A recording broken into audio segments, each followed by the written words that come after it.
week we are meeting Pip. Hi, Pip. Hello.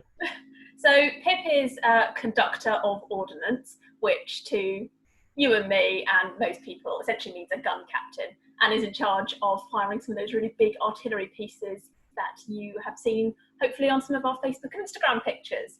But you may also recognise Pip by his real name, Steve McCarthy, because he is the man behind the camera of pretty much most of the photographs that we use. So, hi Pip, thanks for joining us.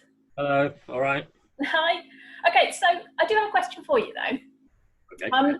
When I first met you, I was just told your name was Pip, and I never questioned it.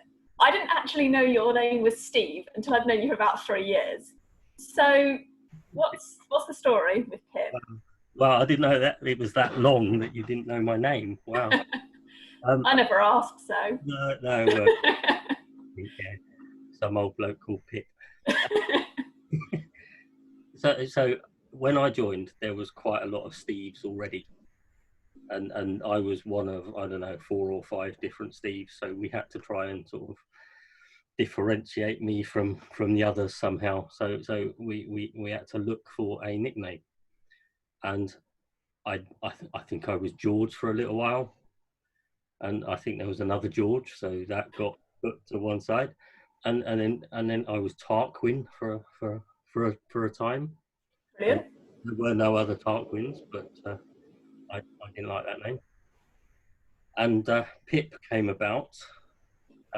It was a good friend of ours, Becky Nicholson, who christened me Pip, and it come from one event we did, Powderham Castle, many years ago. That would have been my first year, so 15 years ago. I'd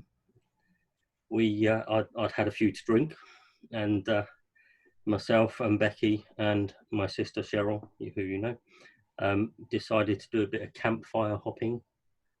We'll talk about campfire hopping if anybody wants to know what that is. I had just bought this fancy new black cloak. So having had a few to drink, there's me in my black cloak running around. and Becky said I look like a bat. So a pipistrelle bat was what came to her mind, and Pip was born. So basically, drunken fancy dress, and you've got a name forever. Yeah, that's the story. Yeah. Well, I seem to remember Becky going into a portaloo and me crashing against it a few times in my bat persona. And yeah. Well, to be honest, I think you've done better than one of our more recent members, which, by a very long story I won't explain now, is now known to everyone as Pikachu. Yeah. So I think you've done well from being Pip. Yes. Yeah. No, I like Pip. I've been Pip for 15 years now, and I answer to it. So how did you end up getting involved then with all of these nutters in the field? See, that's another story. So another good friend of mine. So I've been in the regiment for about 15 years. I think it was 2005 that I joined. Might have been 4. I can't remember. 2005-ish. And another good friend of mine at the time, who you all know, Adam. Adam, you remember Adam? I do, yeah. Yes, me and Adam used to work together all those years ago, 20 odd years ago. And he joined about 20 years ago, I think. And he loved them. And for the next 5 years, constantly, he was pestering me. You've got to come along to one of these. You've got to come along. You'll love it, honestly, love it. And me being me, and probably most people will think this, that reenactors are a bit mad, a bit nutty. And I thought the same. And I thought, no, it's not for me. I can't do that. That's camping in a field, dressing up, all that sort of stuff. That's not for me. Anyway, it took him 5 years, constant pestering. And then Tyldesley did an event at Lulworth, and I think it was Tyldesley's first event at Lulworth. And I could remember going to Lulworth as a kid and loving it. And so Adam told me about this event, and I thought, you know what? I remember Lulworth. I loved it. Let's go along. Even if I hate the reenacting, I'll pop down to Lulworth Cove and have a bit of fun down there. So he talked me into it. I came along. First day, actually, its first evening was obviously around the campfire, which I absolutely loved. I got introduced to all of the regiment. Everybody was just so welcoming, so nice, so just almost like brought me into the family almost immediately, and just sitting around the campfire with the sing songs and just staring into the fire, making pictures out of the flames and all that sort of stuff. And I just fell in love with that straight away. And then the next day, I borrowed some kit off the lorry, and I went out onto the field as an artillery person, just looking artillery, and I just kind of fell in love with it. And you know, I think that's how it happens for a lot of people. I don't know. I just did. I just fell in love with it, and then so that year I think it was probably the following event was at a place called Staveley. It's up there somewhere, and I brought I brought my sister along, so Cheryl came along, and she fell in love with it straight away. So she brought her son along, Ryan, who was I think about 8 or 9 at the time. They loved it, and so it just from that point on, it just became like a family affair, and so there was like me, my sister, Ryan, my nephew, and then you know, Cheryl then hooked up with her current partner Rob. He came along, he fell in love with it, and it just you know, we all just fell in love with it, and it's amazing, it's brilliant, it's such a great hobby, and such good fun, and the people involved in it are so welcoming, so sort of welcome you into the family. It's amazing. It's amazing. It's amazing. It is good like that though, because I mean, it is intimidating, isn't it? Just anything in life, if you're going into a new job or starting a new hobby or whatever it is, and you know that there's a pre-established group, to go in by yourself it is scary. It's just anything, but I mean, it's something that I've always found with Tyldesley's is they see a new person and everybody wants to chat to them, everybody wants to make them feel welcome. And it's something that's just never changed in all the years that I've been there, and I've brought friends along, and they've always been made to feel really welcome straight away. Yeah, I mean, I would have never have done it on my own, but for the fact that I had a friend who had already made that leap and become part of the family, and he talked me into coming along, and I was just lucky in that way. And then I think Cheryl was the same. Like she wouldn't have come along if it wasn't for me. But having said that, had we gone along on our own, we would have been welcomed the same way, you know, because like you say, it is a family. It's brilliant. So you ended up with artillery then, Yeah. because in that first event you were roped into the artillery. Now, Yeah. as you know, I started with when I first started reenacting on the battlefield. Yeah. I was with the artillery. I was with alongside you on your gun. Well, when you left us, I did. I moved over to the Musketeers. But you stayed the course. So what is it about the artillery then? do you know what? It's hard to say. I mean, I love being in charge of the gun. I, I love the big bang of the gun for a start. And obviously, I've kind of worked my way up to be gun captain. I'm in charge of one of the guns. I'm in charge of the safety of all the people around me, and I quite enjoy that. But you know, I was thinking about this because you know, I knew this was coming up, and I had a feeling you were going to ask me this question, and so I was thinking about it. I think what it actually boils down to is that with the artillery, we're not quite so strict on the regimental protocol of like marching in order and all that sort of stuff. And on the battlefield, because we're field guns, we can kind of move around a bit, and we can kind of almost go wherever we like, wherever we can find a gap, and just pull the gun up into a gap and fire, and then run back again. And I find that exciting because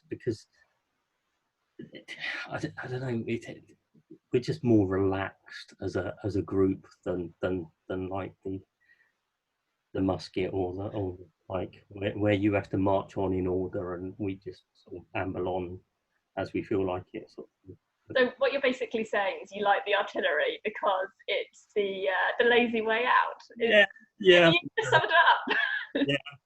Artillery has always kind of been known to be where the older members end up. You know, they've done the pike when you're young and fit and strong, and you do the pike, and then they get a little bit older and need a bit of a rest, so they go onto the musket and do that for a little while, and then they can't do that anymore, so they go off onto the artillery because it's. But I think in a way, me being involved in the artillery and getting Ryan involved in the artillery. Ryan's what, 23, 24. Getting him involved in the artillery. He's just become a gun captain. So, you know, he's one of our youngest gun captains. I think we've kind of changed that idea that it used to be like the old person's, you know, fallback, and that's what they ended up doing. I think we've kind of changed that, and we try and make it a little bit more exciting now with the sort of grabbing the gun trail and running up with the army, firing off a shot and then running back again. You know, if you've done 50 years in the regiment and gone through the pike and the musket and whatever, you're not going to be fit enough to do that. So we've kind of changed that a little bit, I think. I hope. And it makes the Tyldesley's artillery stand out in the field because the Tyldesley's field guns are, I suppose, smaller in size than some of the other King's Army cannons, but it does mean that you're far more mobile and you can get around the field. And I mean, we have to always pay attention to where you are, and that can be a bit of a pain. But I think for just our experience on the field, it's great having cannons alongside us rather than 10 meters back. We are careful. We're not reckless with it. We know exactly what we're doing. We know the dangers, and you know, when the gun fires, it goes out at an angle and all that, and we know the field of fire and the danger zones and everything. So, you know, we're extremely careful, and we would never put anybody at risk when we do that. But it is a hell of a lot of fun when we can get to do that. We don't get to do it very often because some of the other regiments don't like it, but we do. You know, if we can fight alongside the Tyldesley blocks, you're used to it. You know what to expect, and so we do it as much as we can. And even if we can't sort of dart in and out amongst the army, we can move up the edge of the battlefield along the crowd line, and the crowd love it. Oh, definitely. Whenever I speak to any of our visitors, they're always talking about the cannon and how loud it is and how much smoke comes out of it. We're brilliant. We are the best. Yeah. Well, you're good. I wouldn't go as far as best. Obviously, that's got to be the Musketeers. But one of my favourite things about being on the cannons actually is get to change sides. Yeah, because I suppose you are attached to us, but technically a lot of artillery crew are mercenaries, aren't they? Exactly, and we have done it, and yeah, I remember one particular event. We did an event at Withenshaw in Manchester, and we were up against we were along the crowd line, next to the army, and so the army were moving forward, but we were kind of staying still, just us up against the enemy guns, and we were just sort of firing at each other. And I think it was Bright's regiment's gun, and a guy called Stefan was captain of that gun on that particular day. And sort of halfway through the battle, I think it was Max who sort of signalled to Stefan over the other side. They both sort of strode out into the middle of the field. Stefan gave Max an apple, and Max said, "Right, we're swapping sides. they, they kind of paid him off with an apple, and we swapped sides, and it was brilliant. You know, it's just You've such, got to be the cheapest mercenaries going. yeah, yeah. I got a slice of that apple, I think. What a prize! What a prize!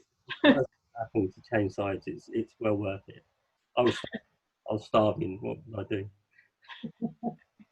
But it is quite nice because within Equus as a whole, even though all the regiments operate, I suppose, semi-independently, they do all work together. And at events, we all know people who are on the other side, if you like, and who are part of the Roundhead Association. And there's quite a lot of camaraderie between reenactors in general. A lot of the tensions and the conflict is really purely for battlefields rather than for actual any real animosity between people. Absolutely, and that spills out into the plastic camping in the evenings, and this goes back to what I was saying about campfire hopping. So for those that don't know, campfire hopping, on our plastic campfire, each regiment will have its own space to camp in, and they'll have their own campfire. So you know, campfire hopping, we'll just sort of hop from one campfire to another and socialise with the other regiments, because that's what we do. And it's lovely, and it's a great way to meet people and meet different people, and in a way as well, it can help for the displays that we put on. I remember an event last year where my opposite in a Roundhead musket division came and found me around the fire, and we talked about how we might like to change things for the next day and things we could do differently. And it was all about sort of creating a spectacle for the crowd and making sure it was something that was entertaining. And that sort of thing just wouldn't happen if you didn't have that unity between the different groups. Oh, you need that. You need that. I mean, you're bound to make, anybody who joins a regiment like this is bound to make friends, and they're friends for life. And especially in your own regiment, but also like, you know, other regiments, you're going to make friends. It's brilliant. So at events then, I mean, obviously you are gun captain, but you don't always, every event you don't always go onto the field, because you seem to have picked up this job of being the unofficial Tyldesley's photographer. Yeah, yeah.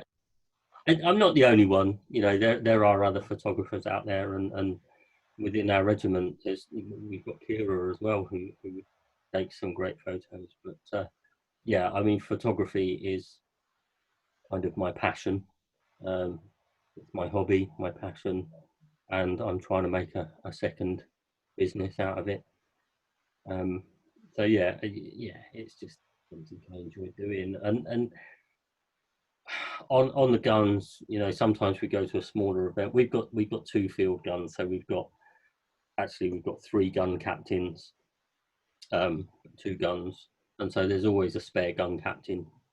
And some of the small events, we only take one of the guns out onto the field, so we kind of have spare gun captains. So I can take a day off every so often.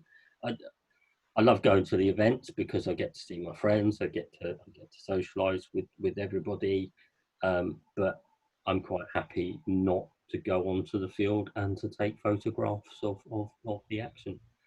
You know? Some of your photographs are absolutely amazing. I mean, when we're firing a musket, we're firing a cannon, we all know that a lot of fire comes out the end, but you don't really appreciate it until you actually see it still. And there's a photograph you took last year at, I think it was an event at Brampton Bryan, of Ryan firing the gun, and the flame and smoke coming out of it was immense for what's really a small cannon. Yeah. I mean, the flame that comes out of the front of the gun when you fire it. I mean, in that photo, you probably see it's coming out maybe 2-3 foot, something like that. It actually comes out a lot further and wider as well. So you've got to be careful. But yeah, I mean, when I'm taking these photos, I'm trying to get that moment, that action moment, and just to show something special. I've actually got a really good photograph of you firing a musket, and you know, you can't see your face or anything because you're up like this, but the fire is coming out of the musket as it's going off, and that's another good one. Oh, I can guarantee in the moment you don't realise quite how much fire is right in front of your face. I No, don't think anyone would do it if they did. no. Another reason why I prefer the because it's at arm's length. You know, I don't want flame right next to my face. Have you had any favourite photos that you've taken? Yeah. I don't. Yeah, you know, my favourite photos are generally of people.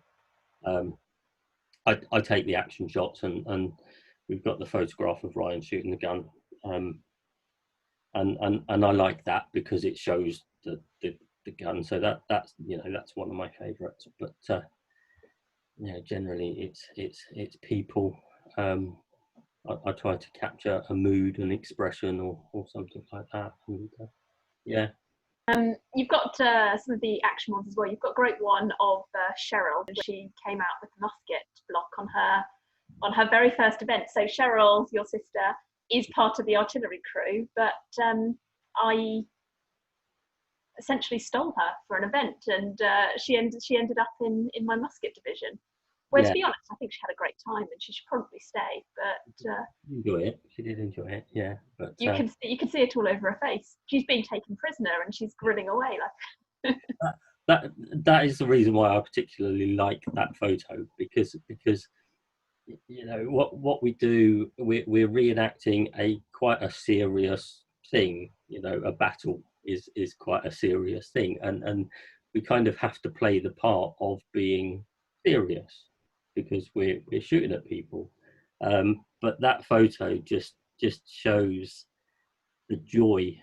I think the expression on Cheryl's face in that photo it shows the joy of what we're doing, and there's no pretense. It's not. She's not acting. She's just fully enjoying herself, and she loves it. And yeah, like you say, you know, she did enjoy that. She enjoyed going out on the musket. For that particular event, we had more cannon crew than we needed. So it gave her the opportunity to give something a try that she hadn't done before. She loved it, but her heart is in. Oh, okay, I better drop that one then. Pip, thanks so much for chatting about ECWS and about your experiences with the regiment. And it's been great to catch up with you. No problem. No problem. Thanks a lot. Bye. Thank you. Bye.